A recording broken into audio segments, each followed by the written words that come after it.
Hey everybody, this is Ryan McClanahan with historythroughcards.com. Hope you're all doing very well today. So in this video, I want to tell you about the story of Buzz Arlett. He only played 1 year in the majors, 1931. He was in the outfield and first baseman for the Philadelphia Phillies, but he is widely regarded as the Babe Ruth of the minor leagues. And I wanted to share his story today with you guys. He has a few cards out there. Mostly they're the Z-Nuts from the 1920s, and that's when he played, I believe, maybe around like 1917 through like 1937 when he retired. He doesn't really have any contemporary accounts that I really wanted to share with you today. I tried looking for a really nice chunks of information during the time in which he played, a all-encompassing article, if you will, but I really couldn't find anything.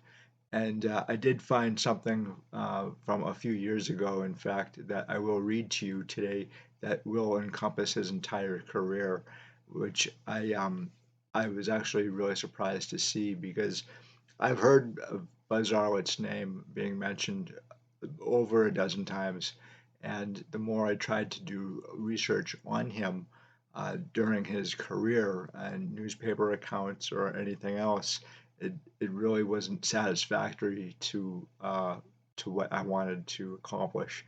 So this is actually the next best thing, and I was really kind of confused as well as to why he only played 1 year in the major leagues when, again, he has probably the greatest amount of home runs for a minor leaguer.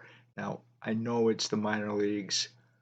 He did play in the PCL, which is actually considered the third minor league, and you do have a top level play at the PCL, but again, it is not the minor leagues. A lot of players actually really enjoyed their time with the PCL because they got in more playing time, being a West Coast league, and they actually were paid quite well too, for the most part. And so you do have high caliber players in the PCL that just they didn't really want to have a whole lot to do with the major leagues. You have nice sunny days out in California and a longer period to play the game. Why would you want to leave? I know a lot of players did want to leave, but there are a lot of other players that just were fine being in the PCL. So that's one thing to consider. The other thing too about Buzz Arlett here that I really kind of dove into just by his stats alone. His stats are actually quite impressive in one area and just god awful in another area. And I think the reason why he was and actually never came up to the major leagues again was because of his suspect fielding. It is highly suspect. In fact, it's well below the average fielding outfielder of the 1920s and 30s, and it's very comparable. So um, that's probably the reason why. But I don't want to jump to any conclusions here. I did find this article, and I am going to read this article to you guys, so you guys get a broad overview of who Buzz Arlett was and his playing career. So here we go. I think you're going to have a lot of fun with this. This is from MILB.com. For nearly 80 years, Arlett's powers stood unmatched. By Andrew Bettafedero, April 17th, 2020. In baseball, two-way talents are the exception rather than the rule.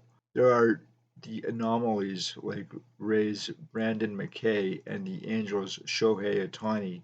Going back in time, one notable pitcher in the first half of the 20th century turned out to be such a prodigious slugger that his dominance on the mound is all but forgotten. If you're thinking of Babe Ruth, you're on the right track. Buzz Arlett, known as the Babe Ruth of the minor leagues, played all of 121 major league games across one season in 1931. But Arlett's journey in baseball didn't begin and end with his stint with the Philadelphia Phillies.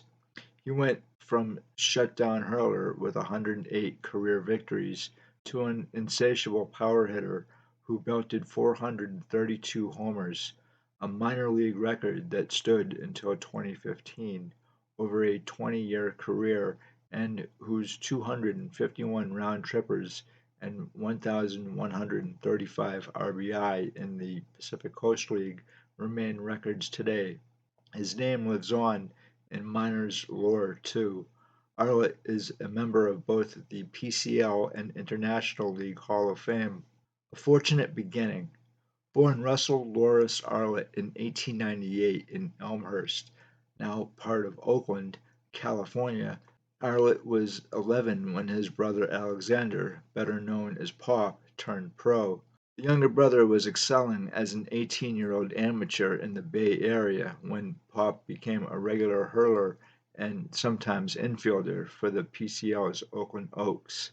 Per the SABR biography on Arlett, the family traveled to spring camp with the Oaks right-hander in 1918. When injuries struck the club, the 19-year-old Arlett volunteered to bolster the rotation. With the spitball as his signature pitch, he became a fixture on the staff, earning the nickname Buzz by sawing his way through opposing lineups. The rookie posted a 2.70 ERA over 150 innings. In a late June doubleheader against the Los Angeles Angels, Arlett pitched two 9-inning games and would have had two victories if he'd had more offensive support, wrote Edwin F. O'Malley in the LA Times. Instead, he settled for one. On the strength of his excellent showing in Game 1, Buzz Arlett asked to be sent right back against the Seraphs in the afternoon, and his request was granted, O'Malley wrote. Apart from one bad inning in the post-Merrigan game, he put up a swell article of ball. That season, Arlett notched the first of his 450 professional home runs, despite registering only 71 at-bats. His skills on the hill, although seemed far more promising.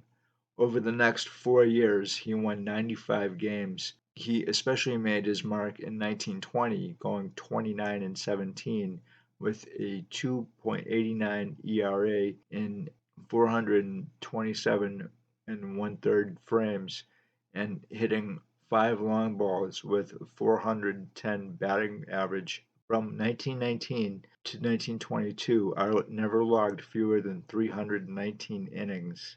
By this point, his talents were known across baseball. According to his SABR biography, though, some big league clubs were reluctant to acquire the righty pitcher because of his use of the spitball.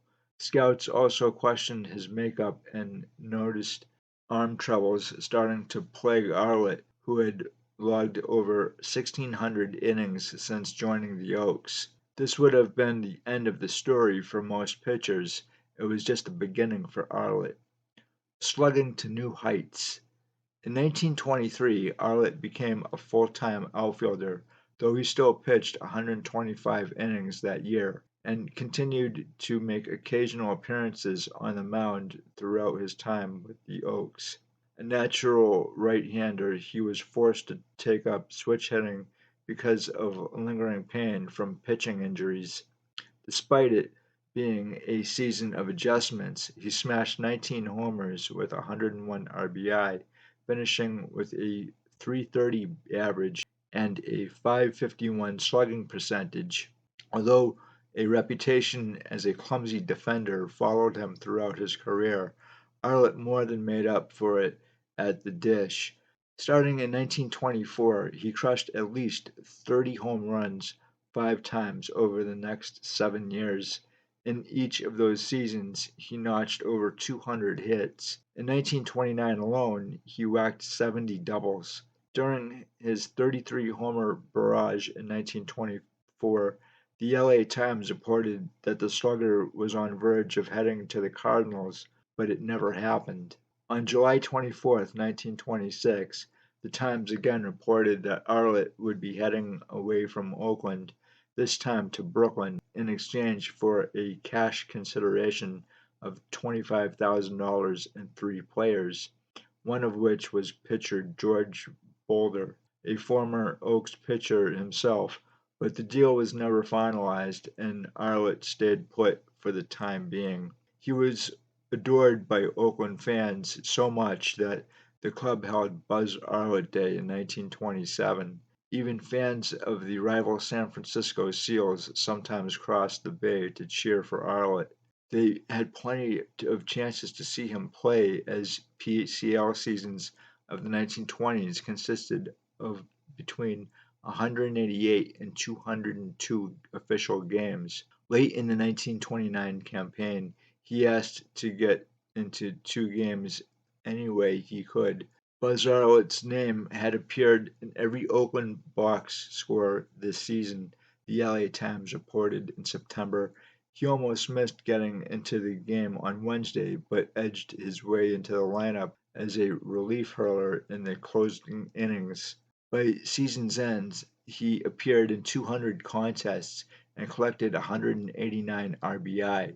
A year later, he played 176 games and amassed 31 round trippers with a .626 slugging percentage.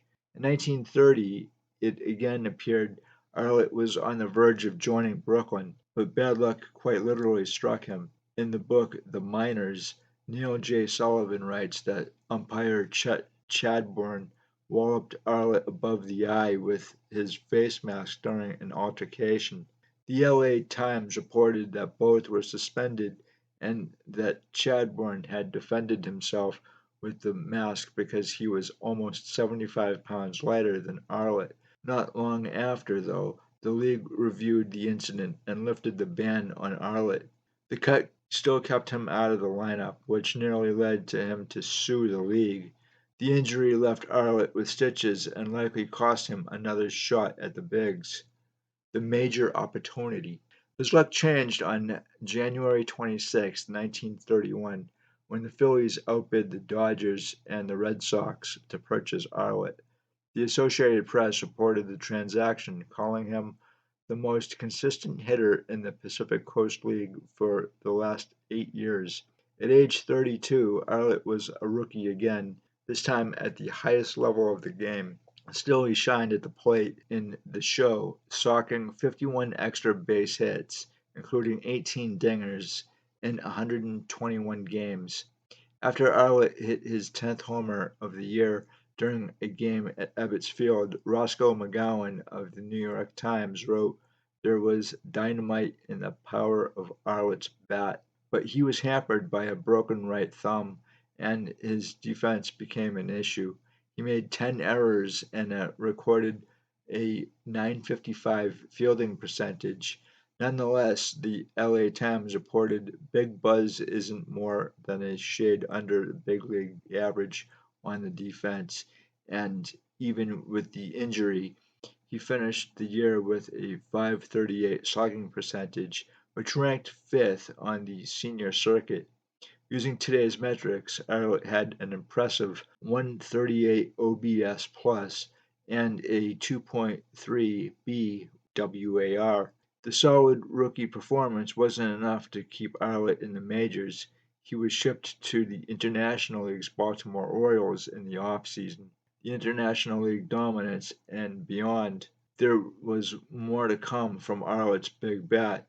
In 1932, with Baltimore, he hit a career-high 54 homers, which ranks second all-time for a single season in the IL. It was a months-long power showing many of his opponents would have probably liked to be forgotten, but none more than the Reading Keystones. On June 1st at Reading, he blasted 4 big flies, then in the lineup for a July 4th doubleheader against the Keystones, he blasted 4 homers in the opener and went deep in his first at-bat of the nightcap to complete a 5-homer parade. Writing about Arlett's time with the Orioles in the Baltimore Sun in 2018, columnist Mike Klingeman dug up 1930s reports from his paper that acknowledged fans of rival teams picking on Arlett's defense, but also pointed out that his offense prowess silenced them.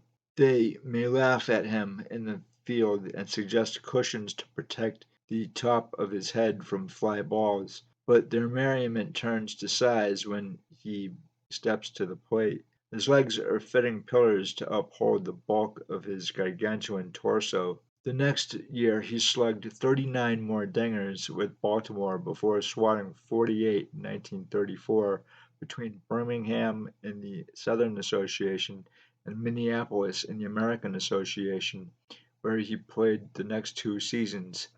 At age 38, he opened the 1937 campaign with Syracuse, but went hitless in four plate appearances and hung up the spikes. His 432 home runs were unsurpassed in the affiliated minors until Mike Hessman hit number 433 and retired in 2015.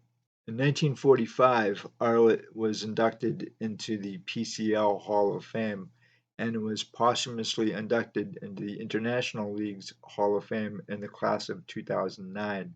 To some fans, the most noteworthy thing about Arlett may be that he never seemed to get his due, that he proved in 1931 that he could produce at the big league level and might have been a great hitter there, but no matter what might have happened in the majors, there's no denying what happened in the minors. It happened 432 times.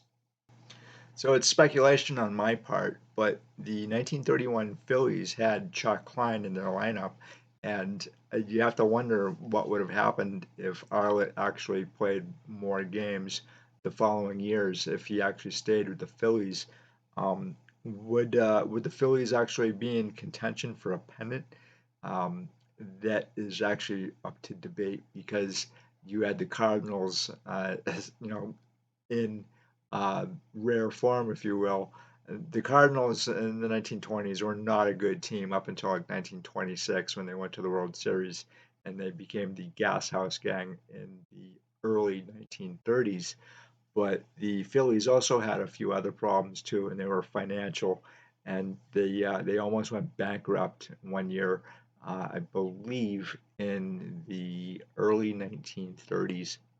You had a series of really bad owners of the Phillies.